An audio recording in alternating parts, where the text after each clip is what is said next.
The Louisiana Purchase was the acquisition of the Louisiana Territory by the United States from France in 1803. The U.S. paid 50 million francs and a cancellation of debts worth 18 million francs for a total of 68 million francs, which averages to less than 3 cents per acre. Dollars, which averages to less than 42 cents per acre. As of 2010, the Louisiana Territory included land from 15 present U.S. states and 2 Canadian provinces. The territory contained land that forms Arkansas, Missouri, Iowa, Oklahoma, Kansas, and Nebraska, the portion of Minnesota west of the Mississippi River, a large portion of North Dakota, a large portion of South Dakota, the northeastern section of New Mexico, the northern portion of Texas, the area of Montana, Wyoming, and Colorado east of the Continental Divide, Louisiana west of the Mississippi River, and small portions of land within the present Canadian provinces of Alberta and Saskatchewan. Its population was around 60,000 inhabitants, of whom half were colored.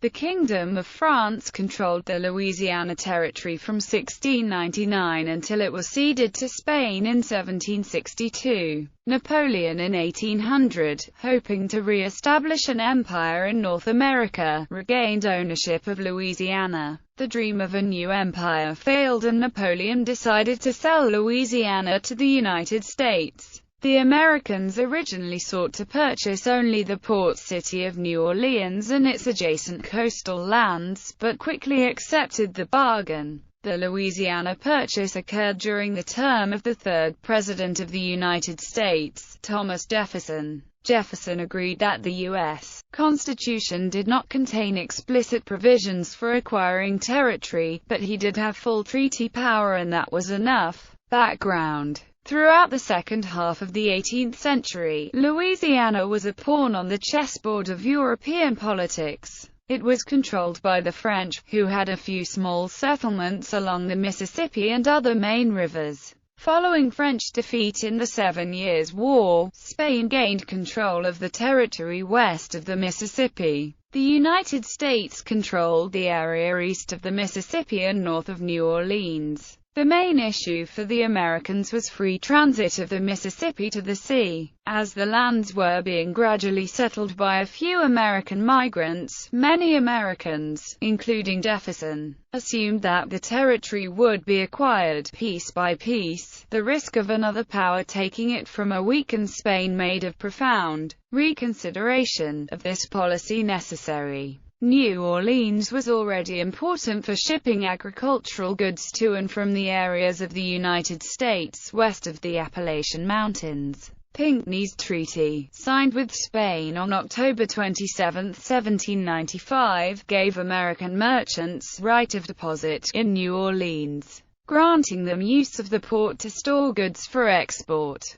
Americans used this right to transport products such as flour, tobacco, pork, bacon, lard, feathers, cider, butter, and cheese. The treaty also recognized American rights to navigate the entire Mississippi, which had become vital to the growing trade of the Western territories. In 1798 Spain revoked this treaty, prohibiting American use of New Orleans, and greatly upsetting the Americans. In 1801, Spanish governor Don Juan Manuel de Salcedo took over from the Marquis of Casacalvo, and restored the U.S. right to deposit goods. Napoleon Bonaparte had gained Louisiana for French ownership from Spain in 1800 under the Third Treaty of San Ildefonso, but the treaty was kept secret.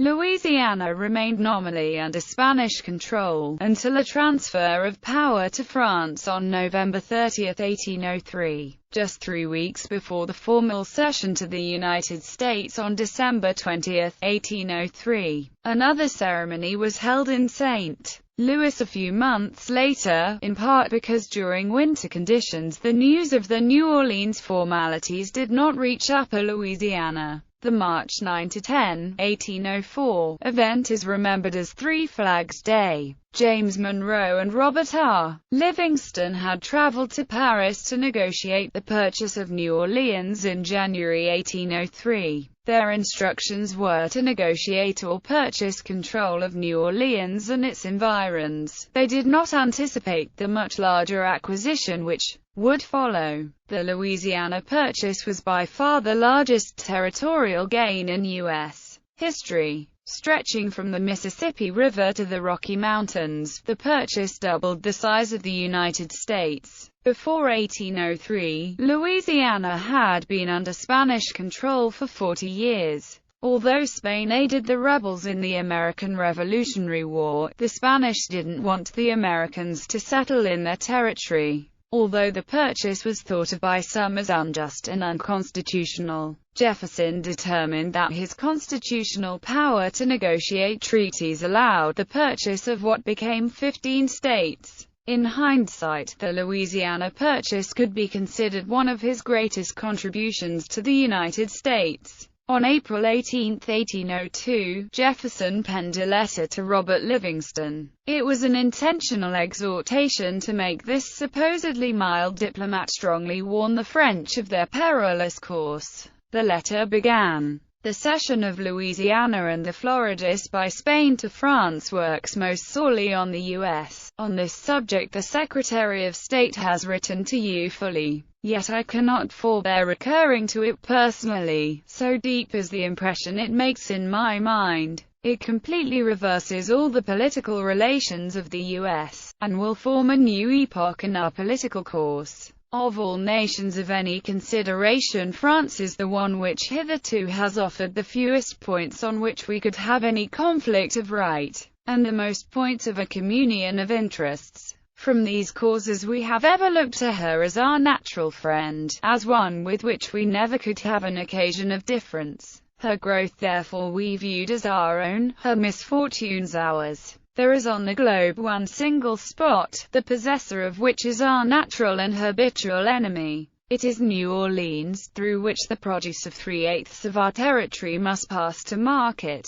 And from its fertility it will ere long yield more than half of our whole produce and contain more than half our inhabitants. France, placing herself in that door, assumes to us the attitude of defiance. Spain might have retained it quietly for years. Her pacific dispositions, her feeble state, would induce her to increase our facilities there, so that her possession of the place would be hardly felt by us. And it would not perhaps be very long before some circumstance might arise which might make the cession of it to us the price of something of more worth to her. Not so can it ever be in the hands of France. The impetuosity of her temper, the energy and restlessness of her character, placed in a point of eternal friction with us." Jefferson's letter went on with the same heat to a much-quoted passage about the day that France takes possession of New Orleans. Not only did he say that day would be a low point in France's history,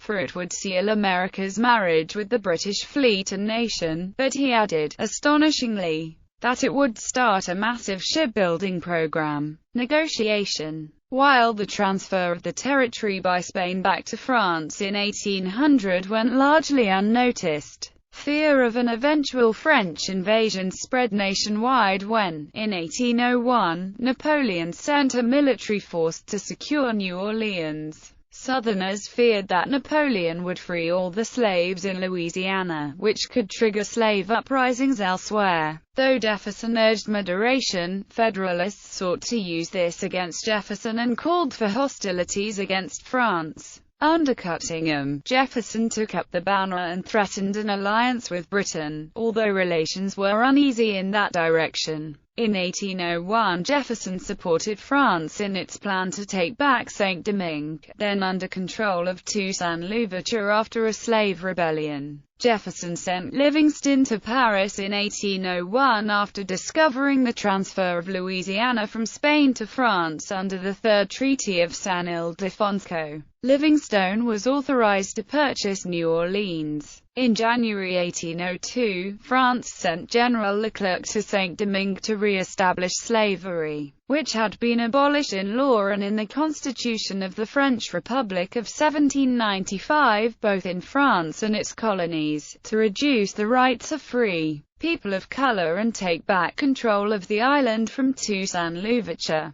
who had maintained St. Domingue's French against invasion by the Spanish and British empires. Before the Revolution, France had derived enormous wealth from St. Domingue at the cost of the lives and freedom of the slaves. Napoleon wanted its revenues and productivity for France restored. Alarmed over the French actions and its intention to re-establish an empire in North America, Jefferson declared neutrality in relation to the Caribbean, refusing credit and other assistance to the French, but allowing war contraband to get through to the rebels to prevent France from regaining a foothold. In November 1803, France withdrew its 7,000 surviving troops from Saint-Domingue and gave up its ambitions in the Western Hemisphere. In 1804, Haiti declared its independence, but, fearing a slave revolt at home, Jefferson and Congress refused to recognize the new republic, the second in the Western Hemisphere, and impose a trade embargo against it.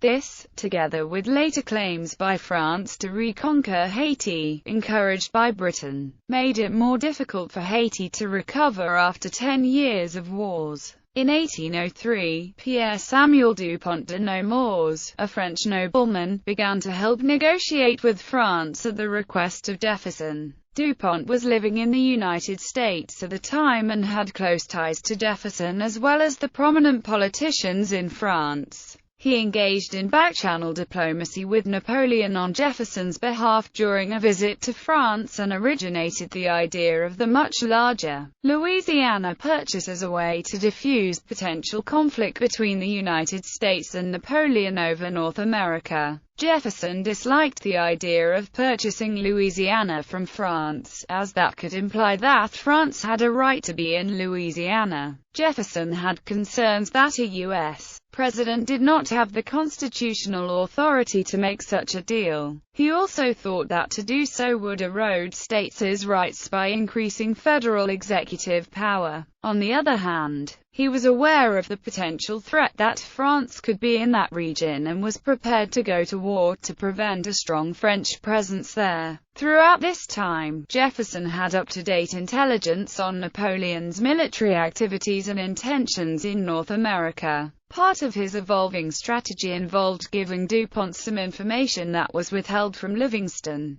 He also gave intentionally conflicting instructions to the two. Desperate to avoid possible war with France, Jefferson sent James Monroe to Paris in 1803 to negotiate a settlement, with instructions to go to London to negotiate an alliance if the talks in Paris failed. Spain procrastinated until late 1802 in executing the treaty to transfer Louisiana to France, which allowed American hostility to build. Also, Spain's refusal to cede Florida to France meant that Louisiana would be indefensible. Monroe had been formally expelled from France on his last diplomatic mission, and the choice to send him again conveyed a sense of seriousness. Napoleon needed peace with Great Britain to implement the Treaty of San Ildefonso and take possession of Louisiana. Otherwise, Louisiana would be an easy prey for Britain or even for the United States. But in early 1803, continuing war between France and Britain seemed unavoidable. On March 11, 1803, Napoleon began preparing to invade Britain. A slave revolt in Saint-Domingue had been followed by the first French general emancipation of slaves in 1793–94. This led to years of war against the Spanish and British empires, which sought to conquer St. Domingue and re-enslave the emancipated population. An expeditionary force under Napoleon's brother-in-law Charles Leclerc in January 1802, supplemented by 20,000 troops over the next 21 months, had tried to reconquer the territory and re-establish slavery. But yellow fever and the fierce resistance of black, mulatto, and white revolutionaries destroyed the French army. This was the culmination of the only successful slave revolt in history, and Napoleon withdrew the surviving French troops in November 1803. In 1804, Haiti became the first independent black majority state in the New World. As Napoleon had failed to re-enslave the emancipated population of Haiti, he abandoned his plans to rebuild France's New World Empire. Without sufficient revenues from sugar colonies in the Caribbean, Louisiana had little value to him. Spain had not yet completed the transfer of Louisiana to France, and war between France and Britain was imminent. Out of anger against Spain and the unique opportunity to sell something that was useless and not truly his yet, Napoleon decided to sell the entire territory.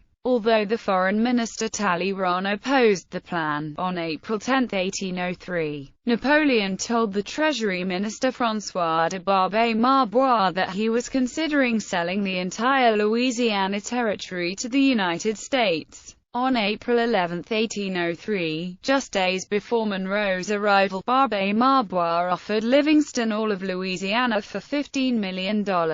Equivalent to about $233 million in 2011 dollars. The American representatives were prepared to pay up to $10 million for New Orleans and its environs, but were dumbfounded when the vastly larger territory was offered for $15 million.